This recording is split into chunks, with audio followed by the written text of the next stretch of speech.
Sometimes I be right in your face and hit like Genjutsu in place. That's how it be though. Nothing but great effort just to get a C though. Eyes watching but we never seem to be though. So this is something I wanted to try, see if you guys enjoy. I was going to talk about the preview for Tokyo Ghoul Episode 2. Not necessarily predictions because I did read a ton of the manga. I'm like probably only a few months behind on the manga. So obviously I've read this stuff, but kind of give a little bit more of my expectations because as we know with Tokyo Ghoul, I mean look at Route A. They've changed things, they've done different things. Who knows what could happen? We don't know exactly if it's going to play beat by beat or if one episode is randomly gonna adapt 40 chapters or something crazy, because there's a little bit of a difference. When they adapted season 1 of Tokyo Ghoul, at that point I believe there was what, 120, 140 chapters or whatever, and they had a decent amount. I mean, they still went ridiculously through it, but the way they split it up was, I believe, what, 60 chapters a season or something like that, or 70 chapters a season. With this one, there's more chapters of Tokyo Ghoul at this point than there was of the original, so more than likely they're going to have to either give us 3 12-episode seasons, or I don't know what they got to do in order to not get ridiculously bad that we're just skipping out on arcs upon arcs. They've skipped out on stuff in Tokyo Ghoul, but it was never that bad. So with that being said, let's start talking, because we see in the preview a couple different things. We see what appears to be Ken Kaneki, or at the very least it's Sasuke Heist, with his ghoul eye, the one-eyed ghoul, and he's freaking out. We also see he activated his Kagune in the episode as well in the preview, and you know, he's like going berserk. So whoever this is that he's fighting, it's kind of like, you know, making him go a little bit nuts. Also, there was a little bit of foreshadowing to that event in the first episode when we seen, you know, the hand reaching out, and it was like white-haired Kaneki kind of saying, hey,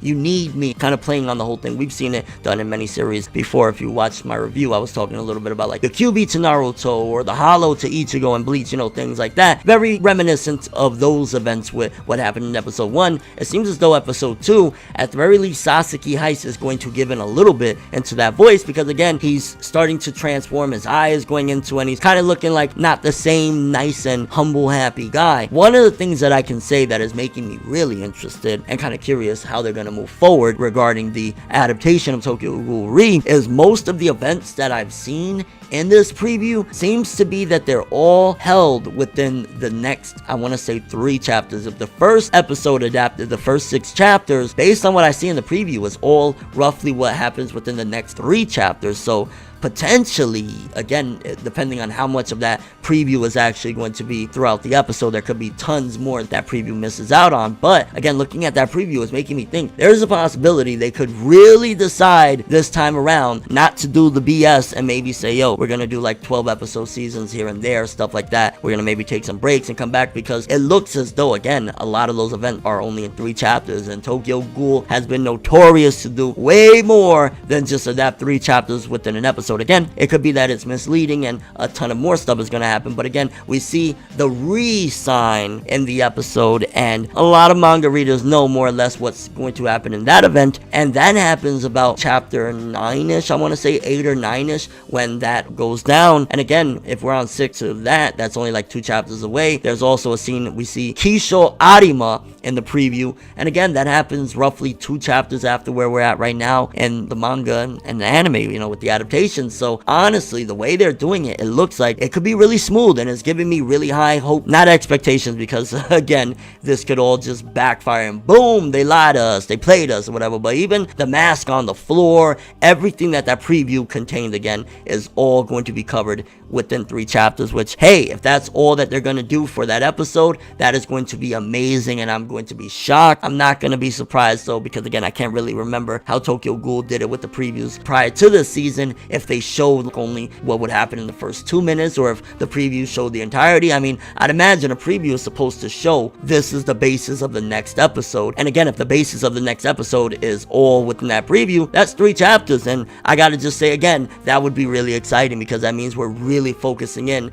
and going into detail with this, and we could get longer, you know what I'm saying? Maybe this season could be 12 and they could take 1 seasonal break, come back with 12 more. I don't know what they're gonna do. I really hope that because the manga's in its final arc, they don't decide, we'll do the same thing, we'll just have to squeeze more and skip more into these episodes, and all of a sudden we get 24 episodes to adapt that amount, what we're about 100 and almost 70 chapters into 2 12-episode seasons. That would be horrendous, but who knows with Studio Peria, aka what most call them studio clown because they'll do whatever the hell they want. But so far from what I've seen, it seems as though this could be smooth, because again, a lot of people had the argument, and I'll agree they were right, regarding the first episode adapting 6 chapters being good, because the first 6 chapters of Tokyo Ghoul Re were really slow. It was building up on suspense, it was building up on things that kind of felt like, what's the point? Is suspense to reintroduce characters, which was actually a mistake that the series Bleach made when it tried to do that whole Fullbringer arc, and it's like,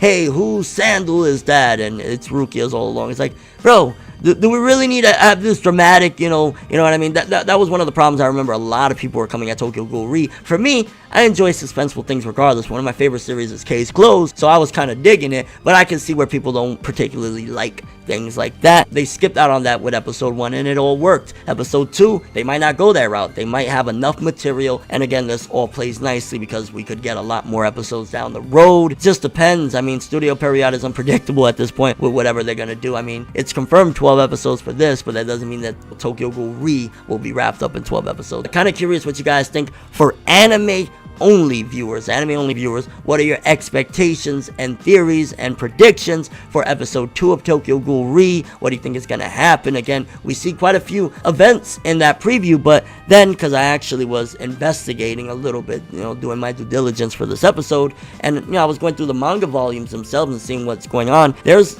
some really interesting characters that are supposed to be reintroduced, so there might be a really big amount if they decide to do again another 6 or 7 or 8 chapters for the next episode, and it's not the 3. Then next episode is going to have a huge amount of reintroductions. But I gotta also say, and again, that's the whole basis of these videos, is to kind of explain and break down and dive into things. One of the things that Tokyo Ghoul Route A really focused in on, and it seems as though that's Period's whole theme of what they love with Tokyo Ghoul, is the relationship between Ken Kaneki and Toka. It seems as though that was a thing that they really loved playing around with, and it worked very well. The music they used for those scenes, glassy sky, and all of those scenes together of Ken and Toka and how they want to be together, but the world separates them and all the problems and stuff like that. They really dig that. So, with that being said, a lot of the events of the next few chapters might have something to do with certain aspects of that, again, without giving anything away. And I'm gonna think Studio Period's gonna want to spend a lot of time on that. That's their thing. They really enjoy building the chemistry between the two of them. So this might all be, again, either they're going to skip ahead and come back like they did with season 1. Maybe we'll jump into another big part of another arc and then come back to it, and something along the lines of that. But we've seen the Re Coffee Shop signed. We've seen a lot of different aspects that really make me think we could be in store for the best adapted Tokyo Ghoul anime.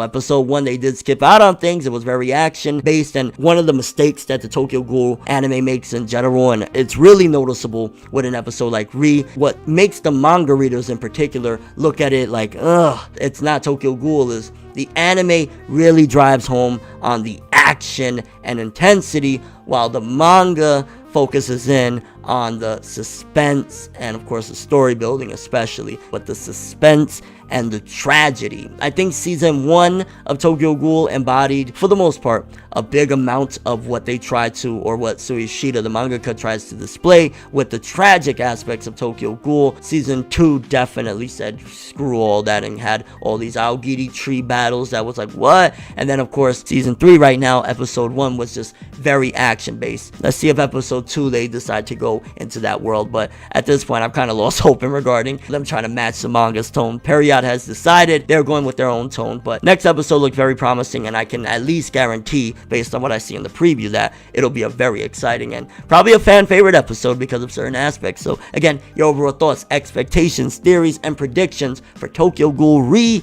episode 2 based off the preview. And of course, if you're a manga reader, what do you want to see happen in this episode? I want to see a good adaptation, damn it. Let it be 3 or 4 chapters, please, and thank you. But that's all I have for this one. Thanks for watching. Hope you enjoyed. If you liked anything I had to say or enjoyed the video, drop me a like. I'd greatly appreciate it. And if you want more from me, make sure to subscribe. Follow me on Twitch. I'll be streaming every now and then in the nighttime. We'll be playing video games and having a bomb-ass time. Twitter, Instagram, and stalk my Facebook to get more when the video ends. I'm ForneverWorld, and as always, people, have an awesome day. And remember the golden rule: anime and manga for life, boy. Bow. I just hit my head, or my hat, or oh my god, what am I saying? Have an awesome day. Making major moves, laughing at the haters.